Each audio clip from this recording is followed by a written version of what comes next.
Oke, kita lanjut akan membahas tentang lembaga keuangan bukan bank. Nah, ini lembaga yang kemarin udah kalian jelasin ya masing-masing kelompok, cuman biar lebih jelas mungkin ya nanti sekarang kita akan jelaskan kembali.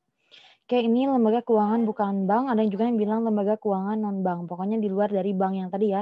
Ada bank sentral, bank umum, bank pengkreditan rakyat. Nah, pokoknya di luar dari itu ya, bank syariah ini maksudnya adalah lembaga keuangan bukan bank.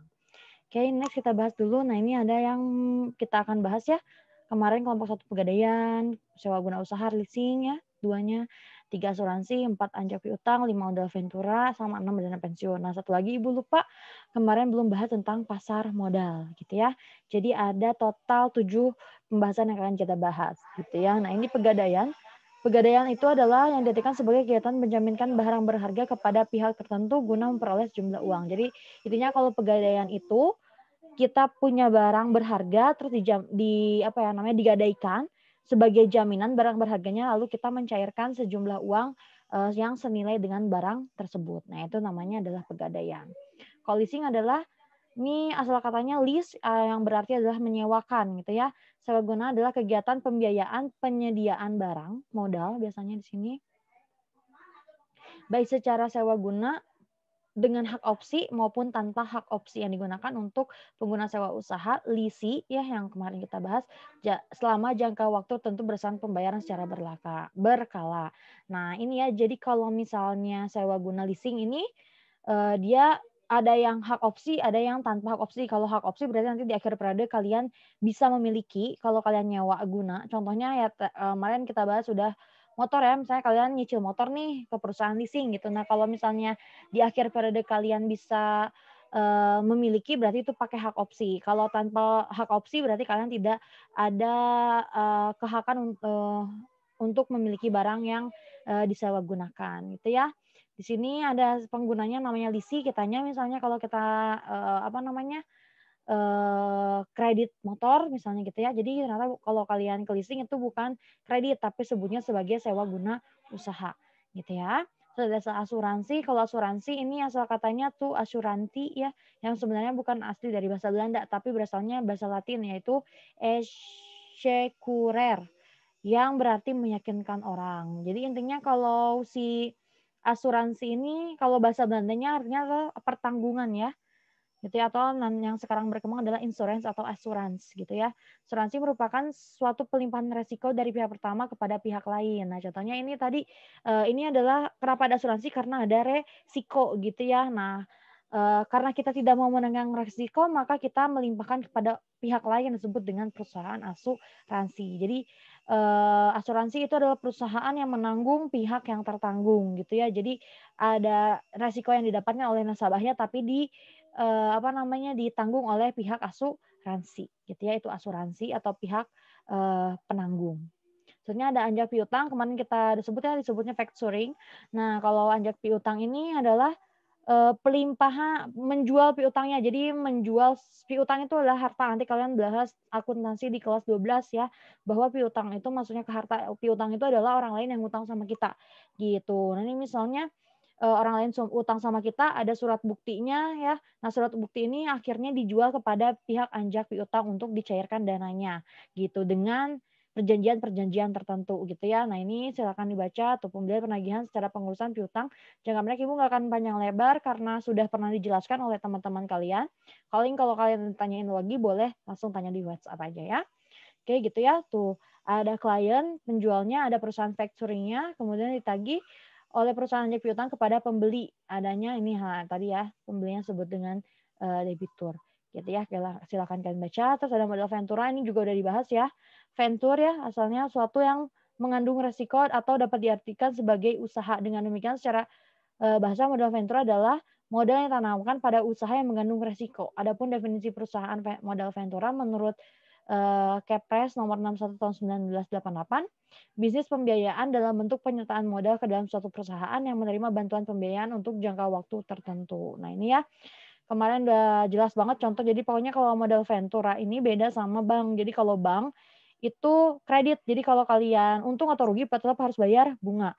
Nah, kalau modal ventura enggak. Kalau modal ventura itu kalian, si perusahaan modal ventura itu menginvestasikan dana. Kalau rugi, modal venturanya ikut rugi. Kalau untung ya modal venturanya ikut untung gitu ya. Makanya ini jarang ditemuin ya. Kayak dana pensiun, kalau dana pensiun tahu ya ini asuransi masa tua lah kalau bisa disebut kayak gitu ya. Jadi intinya tuh, ini adalah badan hukum yang mengelola menjalankan program yang menjanjikan manfaat untuk pensiun. Dengan demikian jelas bahwa mengelola dana pensiun adalah perusahaan yang memiliki badan hukum seperti bank umum dan asuransi atau asuransi jiwa tuh ya. Jadi dana pensiun ini kayak asuransi lah, asuransi masa tua ya. Selanjutnya ada pasar modal. Nah, kalau pasar modal ini asal katanya udah jelas ada pasar sama modal. Pasar itu kan tempat bertemunya permintaan penawaran. Kalau udah bahas kemarin ya untuk di mekanisme pasar ada tempat bertemunya permintaan penawaran. Karena di sini modal berarti yang dijual belikan adalah modalnya. Jadi kalau pasar apa misalnya pasar tradisional itu kan jual beli barang berarti disebutnya pasar barang. Nanti kalau misalnya bursa misalnya, bank sentral. Nah, bank sentral itu kan bisa jual surat berharga disebutnya pasar uang gitu. Nah, nanti yang diperbolehkan adalah instrumen keuangan gitu ya. Oke, gitu. Ini pasar modal pokoknya intinya adalah, tempat bertemunya permintaan dan penawaran terhadap modal. Berarti permintaan modalnya itu dari perusahaan yang butuh modal gitu ya. Penawaran modalnya adalah dari masyarakat yang kelebihan dana atau yang disebut dengan investor ya. Oke, kita bahas satu-satu tapi nggak akan lama ya. Ini Pegadaian pokoknya kegiatan usahanya ada 3 melayani jasa taksiran. Ibu sudah bilang bahwa kalian tuh bisa ke Pegadaian cuman mau nilai misalnya punya apa nih, misalnya kalian punya emas tapi nggak punya suratnya gitu ya, kan nggak tahu tuh nilainya berapa. Nah, kalian boleh ke Pegadaian untuk tahu jasa taksirannya aja, gitu ya. Tapi, belum tentu kalian mau gadaian juga nggak apa-apa, yang penting, boleh ditaksir saja nilainya. Terus ada melayani jasa titipan barang. Titipan barang kalau misalnya kalian keluar kota dalam jangka waktu lama, takutnya rumahnya kemalingan gitu ya, nah itu juga kalian boleh pakai pelayanan Pegadaian disebut dengan jasa titipan barang gitu ya. Selanjutnya memberikan kredit berarti yang tadi ya kalau misalnya, biasanya di sini bagi karyawan memiliki penghasilan tetap tuh ya, pinjaman dilakukan dengan memotong gaji peminjaman secara bulanan, ikut serta dalam usaha tertentu bekerjasama dengan pihak ketiga, misalnya dalam hal pembangunan perkantoran atau pembangunan lainnya dengan sistem build, operate, and transfer gitu ya, BOT gitu ya. Itu, pemberian kredit bisa juga kalau misalnya kalian jadi punya barang terus butuh uang ya berarti itu juga sama pemberian kredit, gitu ya. Oke, fungsi manfaat tujuannya yang pertama adalah mengelola penyaluran uang atas dasar hukum gadai dengan cara cepat, mudah, dan aman. Ini paling cepat ya kalau kalian yang penting kalian punya jaminan itu uang langsung bisa cair. Itu makanya kenapa Pegadaian ini disebut dengan lembaga yang pembelian pinjaman yang paling mudah, cepat, dan aman gitu ya. Menciptakan pengembangan usaha-usaha lain menguntungkan bagi masyarakat ataupun perusahaan karena nggak cuman masyarakat, untuk konsumtif aja, bisa juga untuk produksi gitu ya. Mengelola keuangan, perlengkapan kepegawaian atau diklat, mengelola organisasi tata kerja dan tata laksana, mengawasi pengelola silakan langsung dibaca, jangan ditanyakan silakan langsung, di WhatsApp saja ya. Oke, ini Pegadaian. Produknya ada gadai konvensional, itu berarti nanti ada bunga. Ciri khasnya pokoknya kalau konvensional bedanya sama dengan syariah, kalau konvensional itu pasti ada bunga gitu. Misalnya kalian, ngegadain apa, harus bayar kelebihannya yang disebut dengan bunga gitu ya. Terus ada produk gadai syariah yang disebut dengan rohen. Nah, kalau rohen ini bedanya tuh benar pinjaman untuk dijadikan bangunan yang dimiliki. Hal membedakan adalah prinsip syariah, produk tidak mengenal sewa modal yang sama dengan bunga pinjaman tuh ya. Jadi nggak ada, nggak ada sewa uangnya, maksudnya nggak ada bunga, dari bunga itu kelebihan dari uang yang dipinjamkan kan gitu ya, itu bunga. Nah, sedangkan sebagai gantinya adalah gadai ini memberikan tempat sewa atau ujroh gitu ya, disebut dengan ujroh. Jadi ya jadi bedanya sebenarnya gitu, kalau bedanya syariah sama konven kayak gitu. Jadi, tetap aja ya namanya mereka profit oriented berarti diganti saja namanya. Jadi kalau misalnya dan mekanismenya. Jadi kalau misalnya oke kita bahas sedikit lah ya mumpung, ngebahas bedanya ini gadai konven sama syariah.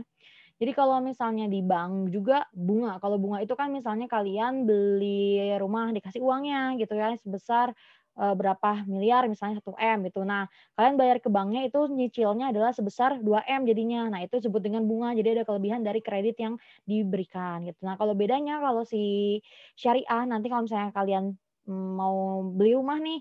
Nah, akadnya itu bukan dikasih uang, bukan kredit, tapi akadnya itu adalah pembelian rumah. Jadi rumahnya dibeli dulu bank, nah si bank ini akad lagi jual beli sama kalian gitu. Jadi bedanya kalau si konvensional ada bunga yang disebut dengan bunga kelebihan dana. Nah, kalau si bank itu nggak ada. Jadi kalau si bank syariah itu jadinya jual beli gitu ya. Nah, ini juga sama si gadai itu ada kelebihan uang. Misalnya pinjamnya 1 juta, misalnya ngasih dana nih, misalnya si emas itu nilainya 1 juta. Nah, berarti kan dikasih nih misalnya 900.000 gitu kan ya. Nah, tiap bulan tuh tetap harus bayar bunga dari si 900.000 ini. Nah, itu disebut dengan gadai konvensional. Tapi kalau gadai syariah bukan bunga dari uangnya, tapi adalah sewa si tempatnya gitu ya. Kan barang kita itu disimpan oleh si pegadaian. Nah, si pegadaian ini narik uang untuk sewa tempat penyimpanannya. Nah, bedanya gitu ya. Kayak itu syariah sama konvensional, ada juga yang berbasis fidusia. Kalau ini bukan perseroan membutuhkan dana, pegadaian ini untuk UKM ya, untuk usaha kecil menengah, untuk pinjaman usaha kecil menengah. Terus ada produk gadai sistem angsuran, ini kredit para pengusaha mikro, ini silakan ditunjuk dengan produk komunikasi. Peminjam akan peroleh sejumlah dana segar dari hasil gadai barangnya, namun membedakan dalam produk gadai angsuran, pinjaman melakukan pembayaran pinjaman secara dicicil. Oh ya, bedanya ini yang dicicil, kalau yang tadi fidusia itu nggak dicicil. Jadi kalau kalian mau ambil barangnya berarti harus total semuanya di apa ya namanya, ditutupi. Misalnya tadi 900.000 ya berarti pokoknya harus dibayar dan bunganya juga harus dibayar gitu ya. Terus ada investasi emas, ini buat cicilan kalau kalian mau beli emas batangan misalnya gitu ya. Terus ada taksiran yang tadi juga ya bisa ditaksir nilai barang yang berharga kita. Jasa titipan tadi juga bisa kita ngegadain, sebenarnya itu kan juga bisa sebagai jasa kita nyimpen barang daripada di rumah yang di kita tinggalkan, misalnya kita mau keluar kota gitu ya, atau keluar negeri, amin. Misalnya, terus ada juga jasa sertifikat batu mulia. Nah, misalnya kalian punya batu mulia, nggak punya suratnya, itu bisa dibikinkan suratnya tentang keaslian batu mulia yang kita miliki di Pegadaian, gitu ya. Contohnya ini ada PT Pegadaian yang kita udah sering tahu ya. BDHDB, HBD Gadaian Nusantara dan sebagainya, silakan dibaca. Nah, ini barang-barang yang bisa digadaikan. Ada sertifikat rumah, tanah, BPKB ya, kendaraan bermotor ataupun bermotor itu bisa mobil atau motor, perhiasan, alat elektronik, perlengkapan rumah tangga, barang-barang branded gitu. Wah, Hermes juga udah bisa ya sekarang digadaikan. Cuman ya nanti dilihat nilainya. Biasanya karena untuk barang yang branded ini kan nilainya akan terus turun gitu misalnya. Nah, berarti nanti taksirnya berapa gitu ya. Terus ada barang yang tidak bisa digadaikan itu ada batu aki. Biarpun batu aki lagi ngehit misalnya nggak bisa ya. Televisi tabung karena sekarang udah modern bahkan ada smart TV gitu ya. Ponsel BB udah nggak ini soalnya nggak ada nilainya ya sekarang BB. Motor yang berasal dari pabrikan Tiongkok, wah ternyata kalau motor Cina nggak bisa ya, karena ya mungkin tadi barang-barang yang tidak bisa diterima oleh semua masyarakat itu tidak bisa digadaikan. Kenapa? Karena nanti ketika kalian ngegadein terus kalian nggak bisa apa namanya nutupin itu kan dilelang. Kalau nggak bisa barangnya diterima berarti rugi dong pegadaiannya gitu ya. Makanya ada beberapa barang yang tidak bisa diterima. Terus terakhir adalah microwave. Sama ya itu juga karena jarang ada cuman kalangan masyarakat tertentu saja yang menggunakan barang-barang tersebut gitu ya. Ini pegadaian, langsung saja ada leasing. Nah, kalau leasing tadi ya ini apa namanya, sewa guna usaha bisa jangka pokoknya dia pengkreditan barang itu jangka menengah 1 sampai 5 tahun gitu ya. Ini sini kegiatannya ada finance lease, kegiatan sewa usaha di mana akhir kontrak mempunyai hak opsi. Ini berarti yang punya yang nanti akhir periode bisa kita lunasi dan kita miliki objek sewa usahanya. Terus dari financing lease ini suatu barang ini berarti permintaan contohnya yang sekarang terjadi juga ya. Jadi kalau kita mau kita mau motor NMAX gitu kan ya. Nah, berarti sesuai dengan yang diminta oleh si lisi gitu ya. Si lesor membeli barang yang diminta oleh lisi gitu ya. Lesor tuh leasing ya, perusahaan leasingnya. Terus operating lease ini berarti dia tidak punya hak opsi. Berarti lagi periode dia cuman pakai barangnya aja tapi nggak punya hak untuk memiliki barang itu ya. Selanjutnya ini fungsi manfaat tugasnya, fungsinya adalah menyediakan pembiayaan. Nah, tadi ya jangka menengah 1 sampai 5 tahun, memberikan barang dengan nasabah sesuai dengan perjanjian disepakati gitu. Kelebihannya sebenarnya kan jadi ibaratin kalau kita nge-cash mobil tuh 100 juta gitu ya. Takutnya nggak bisa kan ya? Kecuali kalau kalian pengusaha mungkin dapat uang segitu. Tapi kalau sebagai pekerja biasa, karyawan biasa kan 100 juta itu nabungnya harus berapa tahun tuh. Nah, itu ya makanya biasanya bisa diberikan kredit oleh leasing gitu ya. Produknya ada sewa barang modal, ini yang membeli tunai suatu barang yang dibutuhkan konsumen pada supplier, kemudian barang tersebut disewakan pada konsumen. Ada juga fasilitas pinjam dana. Nah, ini berarti meminjam sejumlah dana pada leasing untuk berbagai keperluan. Jadi ada dua ya produknya, cuman ada sewa barang yang apa namanya berarti dibeliin dulu sama si lesornya, sama perusahaan leasingnya, atau bisa juga kalian minjem dana gitu ya. Ini banyak perusahaannya mungkin yang khusus ini tuh ada Otto, mungkinnya itu biasa kalian dengar, ada juga Adira itu juga biasa kalian dengar. Biasanya perbankan itu punya anak-anak perusahaan yang sambil leasing sih, kayak BCA Finance gitu tuh, pasti punya BCA. Ya iyalah, masa BCA Finance punya Mandiri gitu, Bu, ya. Nah itu, istilah pada leasing ini ada lease. Lease itu kontrak sewa atas penggunaan harta barangnya. Lease berarti kontraknya jangan lupa, jangan ingat, jangan lupa ya, harus diingat. Nah itu maksudnya. Ada leasing ini pihak nasabah pengguna, berarti nasabahnya ya, kita yang mau barangnya. Lessor itu adalah pemilik aktiva atau barang modal yang akan di-lease-kan, yang akan disewakan gitu ya, yaitu berarti perusahaan leasingnya, itu yang disebut dengan lessor. Terus ada lease term, ini jangka waktunya gitu ya. Itu mutlak ya. Jadi kalau kalian misalnya, janjinya adalah bayar, cicilan motor 2 tahun. Nah, wayena 2 tahun kalau misalnya nggak lunas dikejar-kejar sama debt collector karena di situ ada lease term, jangka waktunya, oke. Sudah residual value, nilai lease, aset yang diprediksi akan dirasakan pada memasuki akhir periode sewa. Jadi, dilihat nilainya nih apakah ada penurunan, kerusakan gitu ya misalnya. Nah, itu residual value, terus selanjutnya ada supplier, nah pihak yang menjual atas barang modal yang nantinya akan disewakan. Ini pihak penjualnya atau yang disebut dengan kalau itu tuh dealer lah ya kalau motor mah ya. Oke, ini sewa guna. Nah, next ada asuransi. Kalau asuransi ini tadi ya perusahaan yang menanggung pihak yang tertanggung, nah gitu lah. Pokoknya dia nanggung pihak yang kena resiko gitu ya. Nah, ini kegiatan usahanya ada jasa pertanggungan atau pengelolaan resiko tuh ya, pertanggungan ulang resiko, pemasaran dan distribusi produk asuransi dan produk asuransi syariah, konsultasi dan keperantaraan asuransi, asuransi syariah, reasuransi atau reagensi syariah, atau penilaian kerugian asuransi atau asuransi syariah. Itu ya pokoknya kegiatan usahanya.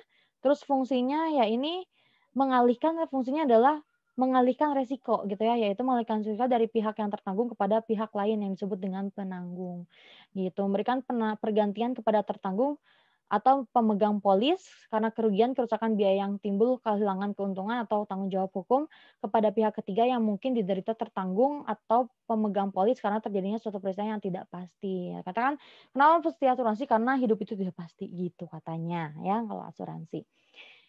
Gitu ya, tapi ya itu kalau konvennya ya, kalau konvennya gitu kan sebenarnya. Nah, kalau syariahnya nanti bedanya adalah kalau asuransi syariah itu nanti, sifatnya tolong-menolong gitu. Jadi sifatnya adalah tabungan gitu ya, bukan karena ada resikonya gitu. Karena, ada bedanya gitulah pokoknya ya. Oke, memberikan pembayaran didasarkan meninggal atau hidupnya tertanggung dengan manfaat besarnya telah ditetapkan dan atau diselesaikan pada hasil pengelolaan dana. Nah, itu misalnya ada, meninggal gitu ya, ada, berapa manfaatnya itu sudah ditentukan ya. Oke, ini produknya ada asuransi kesehatan, tahulah BPJS Kesehatan yang kalian pegang gitu ya, udah pastilah mungkin hampir semua masyarakat Indonesia pasti pegang ya, BPJS Kesehatan contohnya, terus asuransi jiwa. Asuransi jiwa ini ya perlindungan contohnya risiko kematian, tiba-tiba meninggal gitu ya, ada asuransi jiwa. Terus asuransi pendidikan ini untuk orang tua biasanya untuk anak-anaknya, takutnya nanti orang tuanya meninggal, anak-anaknya tetap dijamin pendidikannya sampai perguruan tinggi biasanya ya.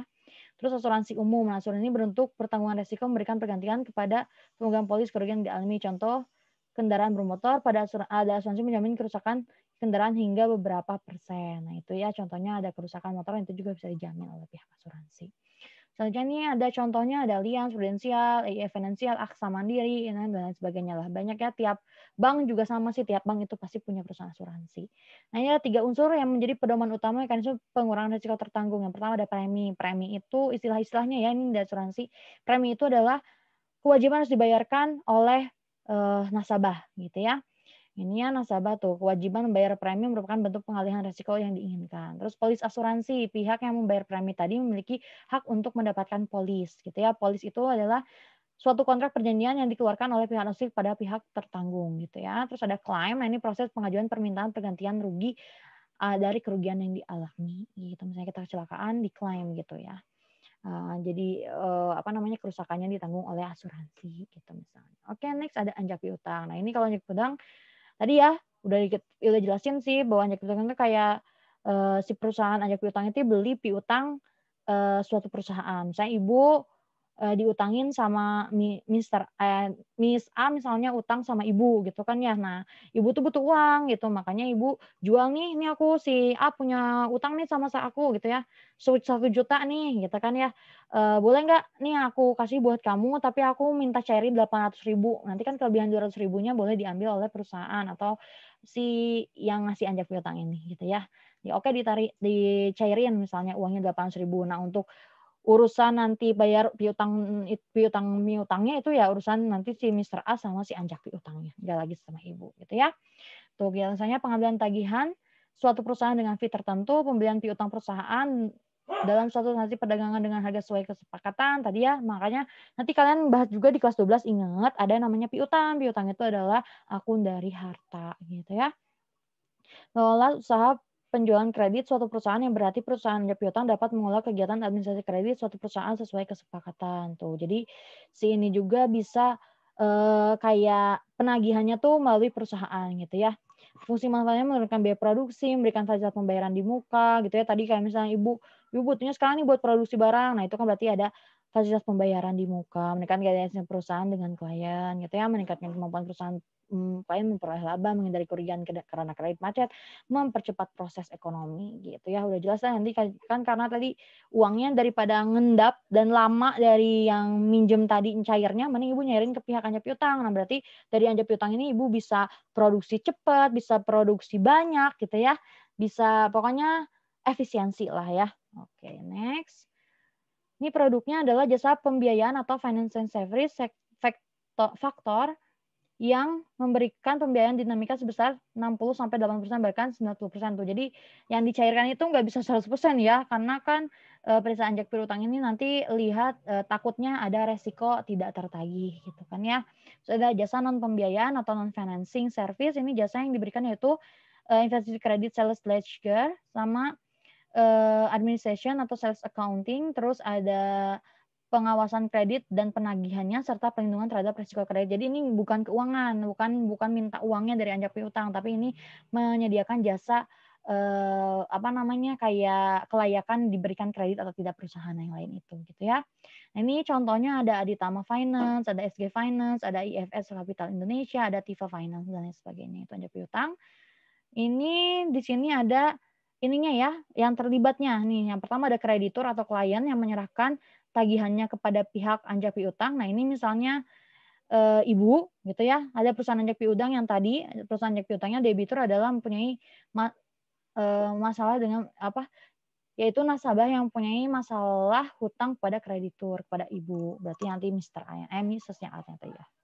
Gitu. Oke, next ada modal ventura. Nah, kalau modal ventura ini tadi kan ya pemberian modal. Jadi bedanya kalau bank itu kredit, nah kalau si modal ventura ini bentuknya modal. Jadi kalau misalnya jadi baginya beda kalau si apa namanya? Kredit itu nanti bunga. Nah, kalau modal ventura ini untung atau rugi gitu bagi hasil ya. Nah, kalau modal ventura ini biasanya syariah gitu ya atau boleh kalian masuk ke modal ventura mah gitu ya. Kalau ke bank konven biasanya haram karena ada bunga gitu ya.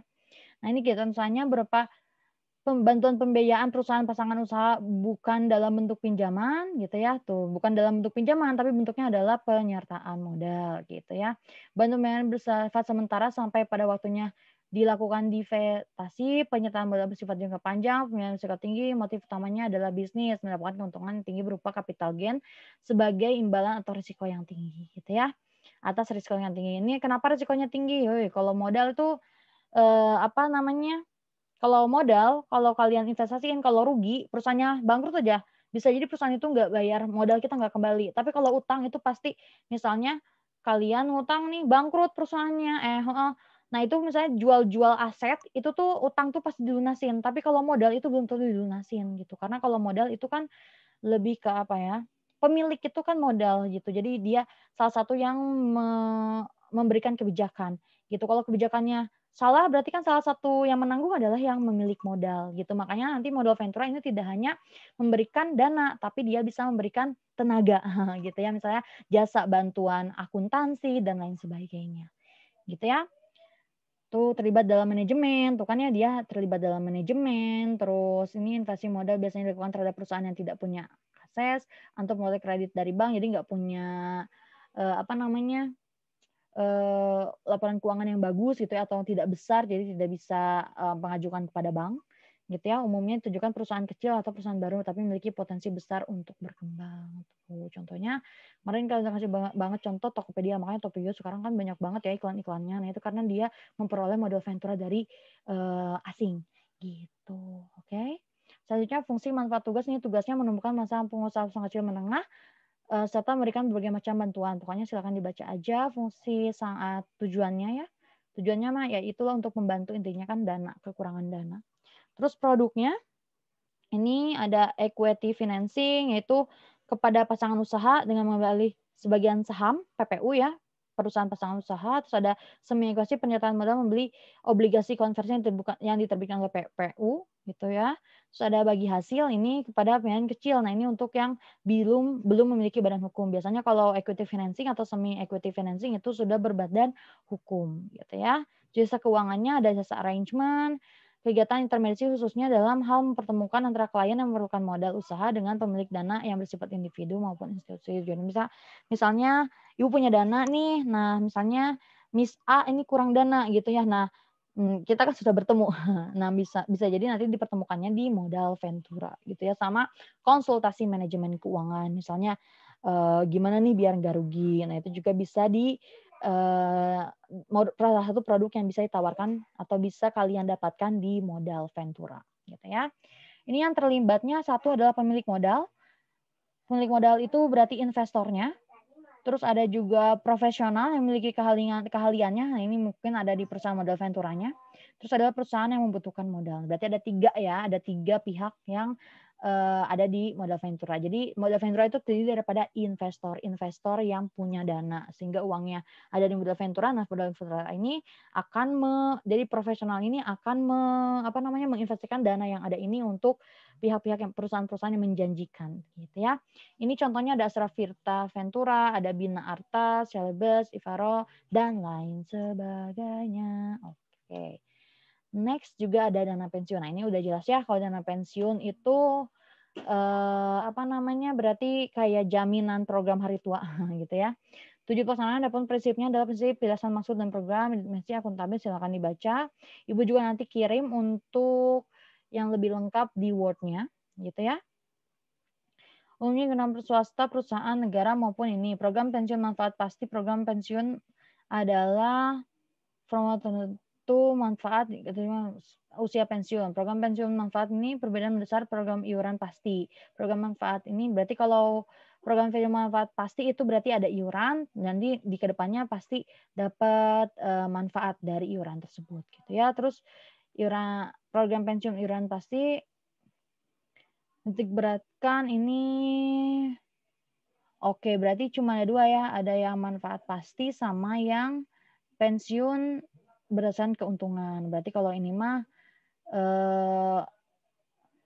rumus dikaitkan dengan keuntungan pemberian kerja gitu ya. Jadi tergantung pada keuntungan yang diberikan oleh si pemberi kerja gitu ya. Jadi keuntungan perusahaannya. Tuh. Ini manfaatnya. Silakan dibaca tuh fungsi asuransi. Ya, asuransi ya bermanfaat bagi perencana yang sebelum memasuki usia pensiun melalui cacat atau meninggal dunia. Jadi sebelum pensiun udah meninggal, nah ini ada dapat asuransi gitu ya dari dana pensiun. Terus kedua fungsi tabungan, nanti uang yang kita bayarkan seperti premi gitu ya. Uang iuran disebutnya iuran bukan premi ya, karena dana pensiun beda. Kalau premi kan tadi asuransi gitu ya. Cuman sifatnya tadi kayak asuransi gitu ya. Nah ini nanti bisa dapat dilihat dari setiap bulannya. Jadi bisa ya nanti kalau kalian dana pensiun salah satunya mungkin BPJS Ketenagakerjaan gitu ya. Itu kalian bisa lihat tiap bulannya berapa uang yang sudah ditabung, yang sudah ada di BPJS-nya. Ketiga, fungsi pensiun. Nah, ini yang menjawab kekhawatiran pekerja ketika mencapai usia pensiun. Nah, kalau udah pensiun gimana nih? Uang dari mana nih? Nah, itu kan khawatir ya. Makanya kita pakai dana pensiun gitu ya. Nah, ini lembaga keuangan ada yang bagi pemberi kerja ini ya, tujuannya memberikan penghargaan bagi pemberi kerja. Kalau karyawan silakan dibaca ya, kepastian peroleh penghasilan di masa yang akan datang setelah masa pensiun gitu ya. Terus bagi lembaga keuangan adalah mengelola dana pensiun untuk mendapatkan keuntungan ya, profit sharing ya. Profit oriented maaf maksudnya. Oke, selanjutnya ada dana pensiun produknya. Nah, ini ada DPPK DPPK itu adalah dibentuk orang atau badan mempekerjakan karyawan selaku pendiri untuk menyelenggarakan program pensiun dengan manfaat pasti bagi kepentingan eh, sebagian atau seluruh karyawan sebagai peserta dan menimbulkan kewajiban terhadap pemberi kerja. Dengan demikian pensiun jenis ini disediakan langsung oleh pemberi kerja. Berarti ini langsung oleh perusahaan ya. Nanti ada DPPK itu. Terus ada juga yang DPLK, dana pensiun lembaga keuangan. Nah, kalau ini berarti dibentuk oleh bank atau perusahaan asuransi jiwa untuk menyediakan program pensiun iuran bagi perseorangan, bagi karyawan. Nah, ini yang disebut dengan BPJS Kesehatan itu berarti DPLK gitu ya. Nah, contoh perusahaannya ada Taspen, kalau Taspen khusus PNS, kalau Asabri ini khusus TNI dan polisian kalau saya, ada BPJS Ketenagakerjaan, nah itu ya, terus ada DPLK sama ada juga DPPK. Gitu. Adapun jenis pensiun yang dapat dipilih, nah ini kita juga bisa ya milih ada pensiun normal. Kalau normal berarti sesuai dengan ininya ada dipercepat, ada yang ditunda dan juga ada yang cacat. Kalau cacat berarti karena meninggal misalnya. Nah, itu dana pensiun cacat ya. Sesuai dengan perjanjian. Nah, ini yang belum kita bahas ya tentang pasar modal. Tadi pasar modal itu adalah tempat bertemunya permintaan penawaran untuk modal gitu ya. Kegiatan usahanya adalah ini yang diadakan oleh pasar modal, satu mengadakan penilaian terhadap perusahaan yang akan menjual sahamnya melalui pasar modal, jadi emiten. Nanti perusahaan-perusahaan yang mau masuk pasar modal itu dinilai, menyerahkan bursa pasar modal, memperdagangkan saham-saham dan surat-surat berharga lainnya. Ada saham dan surat berharga lainnya, nanti kita bahas produknya ya. Meningkatkan peredaran efek, mereka peredaran efek itu surat berharganya ya, saham obligasi itu namanya efek. Terus perlu ada penguangan surat-surat berharga gitu ya, misalnya surat berharga dijual beli, nah itu gampang diuangkan itu di pasar modal. Mempermudah pengusaha dalam mengumpulkan modal gitu, pengusaha kan yang butuh duit, butuh modal maksudnya, nah itu bisa menjual modalnya, menjual efeknya di pasar modal gitu ya. Jadi nggak usah nyari-nyari, tapi tinggal langsung jual aja efeknya di pasar modal gitu kan. Nanti juga ada investor yang mau beli gitu ya, ada pembeli-pembelian. Terus mengikuti perkembangan perusahaan-perusahaan yang menjual saham-sahamnya. Nah, fungsinya ada fungsi tabungan. Nah, ini berarti investasi dapat dilakukan dengan beli surat berharga di perangan di pasar modal. Nah, ini dengan berinvestasi di pasar modal selain lebih efisien juga mengurangi resiko dari perubahan nilai mata uang yang semakin menurun karena inflasi. Itu fungsi tabungan. Jadi kalian kalau beli efek itu nilainya kan masih di situ ya, ada di efeknya tuh. Makanya dia berfungsi sebagai tabungan kalau kalian beli ya. Terus fungsi kekayaan. Ini pembelian surat berharga di pasar modal merupakan salah satu cara untuk menyimpan kekayaan baik dalam jangka pendek maupun jangka panjang. Tuh ya. Surat berharga seperti saham, obligasi, deposito, dan surat berharga lainnya dapat mewakili kekuatan beli pada masa yang akan datang. Ya, jadi kalau misalnya kalian di pasar modal itu beli efek itu nanti bisa jadi bahan untuk kekayaan kalian gitu ya, bisa dihitung ya misalnya. Ini kalau misalnya salah satu itu perhitungan kekayaan itu salah satunya kalau kalian punya efek. Oke, selanjutnya adalah fungsi likuiditas, yaitu kekayaan yang disimpan dalam surat-surat berharga bisa dilikuidasi melalui pasar modal dengan resiko yang sangat kecil dibandingkan dengan aktiva yang lainnya. Pasar modal merupakan ready market, yaitu untuk melayani pemenuhan likuiditas para pemegang surat berharga. Artinya, jika investor memerlukan uang untuk dicairkan kembali, maka dananya bisa menjual surat berharga tersebut. Tuh ya, jadi likuiditas itu jadi dia cair cepat gitu ya, bisa dicairkan secara cepat melalui pasar modal kalau kita punya efek ya atau punya surat-surat berharga. Fungsi pinjaman. Nah, ini berarti pasar modal merupakan fungsi pinjaman untuk konsumsi dan investasi. Pinjaman berupa utang kepada masyarakat. Pasar modal dapat membantu pemerintah dalam mobilitas dana masyarakat. Pemerintah lebih pertumbuhan pasar modal dengan tujuan mendapatkan dana lebih mudah dan murah. Oleh karena itu, keberadaan pasar modal dan suatu penekanan adalah salah satu pembiayaan pembangunan dari pinjaman yang dihimpun di masyarakat gitu ya. Jadi dananya kan dihimpun itu juga bisa sebagai pinjaman untuk sektor-sektor yang membutuhkan dana. Selanjutnya ada dan ini juga sama ya. Oh, ini salah ketik. Oke, harusnya pasar modal nih gitu ya. Pasar modal, nah ini produknya ada saham, obligasi, reksadana, sama derivatif. Kalau saham ini bentuk kepemilikan suatu perusahaan. Nah, udah jelas di sini kalau saham itu berarti apa ya namanya? Jadi kalian punya saham berarti kalian adalah pemilik perusahaan. Wih, hebat banget. Kayak di sini pemegang saham memiliki hak klaim atas penghasilan dan aktiva perusahaan. Saham dibagi menjadi dua, yaitu saham biasa dan saham preferen gitu ya. Saham biasa ini saham yang populer yang sering digunakan untuk emiten untuk memperoleh dana dari masyarakat. Jadi kalau yang dijual belikan itu biasanya saham-saham biasa. Nah, bedanya kalau saham preferen ini adalah saham yang mempunyai hak utama pembagian keuntungan atau hak lain mendapat seperti bagian pembubaran perusahaan terbatas. Nah, kalau ini biasanya yang dimiliki oleh pemilik-pemilik besar, maksudnya pendiri kayak gitu ya. Nah, itu punyanya sahamnya preferen karena dia punya kewenangan untuk menutup misalnya tidak lagi TBK gitu ya. Saham semuanya dihapus gitu. Nah, itu yang mempunyai kewenangan seperti itu hanya untuk pemegang saham yang sifatnya preferen. Gitu. Selanjutnya ada obligasi. Nah, kalau obligasi ini adalah kontrak antara investor dan perusahaan. Kontrak itu menyatakan bahwa investor pemegang obligasi telah meminjamkan sejumlah uang kepada perusahaan. Nah, bedanya gini, kalau saham tadi adalah bentuk kepemilikan. Berarti kayak modal gitu loh, ngasihnya dia modal. Berarti kalau misalnya untung, ikut untung. Kayak tadi modal Ventura, kalau rugi ya ikut rugi. Karena kalau ada saham nanti kalian ada RUPS, Rapat Umum Pemegang Saham gitu ya. Kalau kalian pernah dengar di drakor-drakor misalnya. Nah itu kan di situ kalian kebijakan oke yang harus dikerjakan sekarang ini. Oke, kita pecat si direksi ini gitu kan ya, kita presidirnya diganti gitu kan. Itu adanya di itu yang punya kewenangan untuk melakukan hal tersebut adalah pemegang saham gitu dalam RUPS gitu. Nah, berarti ketika si perusahaan ini ternyata diganti direktur ternyata tetap bangkrut gitu kan ya. Nah, berarti si salah satu yang berperan atau yang membuat perusahaan bangkrut itu adalah saham, adalah pemilik modal yang disebutnya adalah pemilik saham, investor dalam bentuk saham. Jadi makanya kalau saham ini kalau perusahaannya bangkrut dia justru rugi banget gitu ya. Tapi ketika perusahaannya untung dia bisa untung besar banget. Makanya resikonya paling tinggi itu adalah saham. Kalau obligasi karena dia sifatnya adalah kontrak itu adalah pinjaman. Kalau pinjaman berarti bayarnya bunga. Nah, kalau saham tadi disebutnya dividen, kalau untung dividen ya. Dividen itu dikasih bagi hasil untung, dividen namanya. Nah, kalau obligasi bunga tetap. Jadi kalau misalnya perusahaannya apa namanya mau untung mau rugi tetap harus dikembalikan dananya gitu ya. Waktunya dan ini tuh sesuai dengan jangka waktu yang ditetapkan serta pokok pinjaman pada saat jatuh tempo gitu ya. Nilai obligasi bergerak berlawanan arah dengan perubahan suku bunga secara umum. Nilai suku bunga menurun, maka nilai harga obligasi akan meningkat. Karena para investor cenderung berinvestasi pada obligasi. Sebaliknya, jika suku bunga meningkat, maka nilai atau harga obligasi akan turun. Karena investor cenderung menanamkan uangnya di bank, gitu ya. Nah, ini obligasi, jadi dia sesuai dengan ini ya, sesuai dengan tingkat suku bunga. Karena kebalikannya kalau obligasi kan tadi ya sudah jelasin di situ. Kalau suku bunganya bank lagi naik, biasanya ya simpannya di bank. Jadi obligasi nanti suku bunganya akan turun. Gitu ya. Selanjutnya ada reksadana. Nah, kalau reksadana ini kumpulan dari masyarakat gitu ya.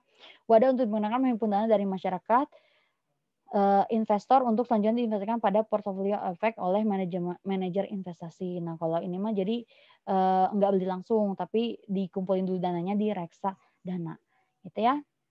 Ada 4, yang pertama adalah reksadana saham, ini adalah dananya pada saham-saham emiten gitu ya. Ada pasar uang, berarti ini dananya kepada instrumen pasar uang, ada SBI, SBPU, nanti kalian juga bahas di kebijakan moneter fiskal juga di kelas 11 gitu ya. Terus ada juga reksadana obligasi, ini berarti pembeliannya obligasi, resikonya menengah. Pokoknya saham itu keuntungan yang paling besar, keuntungan itu mengikuti resiko. Jadi kalau resikonya tinggi, maka keuntungan yang dapat juga akan tinggi. Nah, saham itu resiko yang tertinggi, tapi keuntungan yang tertinggi juga. Obligasi resikonya di bawahnya saham, tapi keuntungannya juga di bawah saham, gitu ya. Terus ada reksadana campuran, ini bisa menepan dananya di pasar uang, obligasi atau saham. Jadi bisa 3 sektor sekaligus gitu ya. Ada bisa saham, bisa di pasar uang, bisa di obligasi itu. Jadi kalau reksadana bedanya adalah dia diaturnya oleh manajer investasi ya. Oke, selanjutnya derivatif. Nah, kalau ini instrumen turunan, terdiri dari turunkan instrumen yang lainnya atau disebut underlying. Derivatif terdiri atas bukti right atau waran. Apa bedanya? Right issue itu bukti right ya. Itu adalah hak pemilik saham lama suatu emiten untuk beli saham baru pada periode dan harga yang sudah ditentukan oleh emiten tersebut. Jadi kalau right issue tuh dia tuh kayak saham tapi kayak hak untuk mendapatkan saham lain, untuk hak mendapatkan saham yang baru dengan harga tertentu. Itu yang disebut dengan right issue atau bukti right gitu ya. Selanjutnya ada juga yang disebut dengan waran. Nah, kalau waran ini hak membeli saham biasa pada waktu dan harga yang sudah ditentukan oleh emiten yang menerbitkannya. Kalau ini berarti sudah sama juga sih, hampir sama ya. Cuman bedanya kalau yang right issue itu saham baru, kalau yang waran ini saham biasa gitu ya. Oke, ini pasar modal. Ini contohnya ada BI ya untuk Indonesia, ada IDX. Kalau dulu mah ada sih BEJ sama Surabaya dulu, tapi sekarang nggak semuanya sudah di Bursa Efek Indonesia atau bahasa Inggrisnya Indonesian Stock Exchange ya, IDX ya. Contoh di luar negerinya itu ada New York Stock Exchange, ada London, ada Stock Exchange, ada Japan Stock Exchange, ada juga Euronext, mungkin euro ya itu kurang tahu. Selanjutnya ada manfaatnya ini peroleh dividen, pemegang saham gitu ya. Kalau bagi investornya ada capital gain. Kalau capital gain itu tuh kalau dividen kan tadi ya keuntungan dari perusahaan untung berarti kita dapat bagi hasil keuntungan disebut dengan dividen. Kalau capital gain itu berarti jual beli saham, misalnya ibu beli sahamnya ini senilai 5 juta, misalnya jadi kalau kalian beli saham itu bisa satu lot ya, satu lot itu adalah berisi 100.000 ya, ibu lupa lagi, 100 lembar kalau nggak salah, 100 lembar saham. Jadi dikaliin aja misalnya kalau harganya 200, misalnya harganya berapa nih, 250, berarti kalau misalnya satu lot itu kalau 1.000 ya, ibu lupa lagi 1.000 atau 100, aduh. Kalau 1.000 itu berarti kalian harus punya uang 250.000 gitu untuk satu lot gitu ya. Jadi minimal beli itu satu lot. Tapi kalau misalnya ya tadi kalau misalnya kalian mau punya suara, kalau sahamnya cuma punya slot mah ya nggak punya usaha, paling cuma ikut makan aja gitu ya. Terus memperoleh bunga dari pemegang obligasi. Nah, tadi obligasi mah adanya bunga. Terus ada hak suara RUPS yang tadi ya, rapat umum pemegang saham untuk para pemegang saham dapat dengan mudah mengganti instrumen investasi. Nah, misalnya kalian jual beli, udah punya saham mau ganti nggak mau saham lagi mau obligasi bisa, gampang ya. Manfaat bagi emiten mendapatkan dana lebih besar tadi ya. Emiten itu adalah perusahaan yang membutuhkan dananya gitu. Jadi investor itu yang apa berarti? Yang menawarkan modal ya. Kan tadi pasar modal itu tempat bertemunya antara yang punya modal sama yang kekurangan modal. Berarti investor itu kelebihan modal, dia ngasih kepada pasar modal terus disalurkan kepada emiten gitu ya. Ini dapat dana lebih besar, perusahaan dapat lebih fleksibel dan mengelola dana, perkecil ketergantungan terhadap bank, besar kecilnya dividen tergantung pada kecilnya keuntungan. Terus tidak ada kewajiban yang terikat dengan jaminan ya, sebagai jaminan. Jadi nggak ada jaminan itu makan silahkan saja ya investor juga. Terus gitu, manfaat bagi pemerintah, membantu pemerintah dalam mendorong perkembangan pembangunan, membantu pemerintah dalam mendorong kegiatan investasi, membantu pemerintah dalam menciptakan kesempatan kerja. Nah, ini yang struktur pasar modal Indonesia. Jadi ini kayak siapa aja sih orang-orangnya yang ada di pasar modal Indonesia ya. Kayak yang pertama adalah Menteri Keuangan. Nah, ini yang ngatur ya. Menteri Keuangan yang ngatur, di bawahnya diatur sebenarnya Menteri Keuangan ini pokoknya dia hanya tahu ada OJK yang ngaturnya ya. Nanti kita bahas kan, terakhir kita bahas tentang OJK. Oke, ini kepencet. Nah, OJK bertugas melakukan pembinaan, pengaturan, pengawasan kegiatan sehari-hari di pasar modal. Dia yang ngatur ya. Bursa Efek Indonesia merupakan lembaga resmi yang peroleh izin dari Bapepam LK. Bapepam LK sekarang OJK ya, itu salah tuh. OJK selaku pihak yang berwenang untuk menjalankan perdagangan efek serta menyediakan sarana pendukung menguasai kegiatan anggota Bursa Efek. Nah, ini berarti Bursa Efek tuh kayak tempatnya ya, Bursa Efek itu tempatnya gitu ya, atau dia yang berwenang untuk menjalankan perdagangan efek. Jadi dia penengahnya ya. Terus di situ ada lembaga clearing, ini penjamin clearing dan penjamin, dia bertugas untuk menyediakan jasa clearing atas penjaminan penyelesaian transaksi bursa yang teratur, wajar dan efisien. Jadi dia yang menyediakan jasa pemindahan uangnya ya. sama penjaminan uangnya. Terus lembaga penyimpanan penyelesaian bertugas untuk menyediakan jasa konsilien sentral serta menyediakan transaksi bursa yang teratur, wajar, dan efisien. Terus ada perusahaan efek yang tadi perusahaan yang pihak yang melakukan kegiatan usaha sebagai penjamin emisi efek, perantara pedagang efek, dan atau manajer investasi. Nah ini ya sama perusahaan efek. Terus ada lembaga penunjang yang lainnya. Silakan dibaca saja. Kalau ada yang tanyain silakan langsung di grup WA. Oke, nextnya videonya kita akan mengenai OJK yang terakhir ya.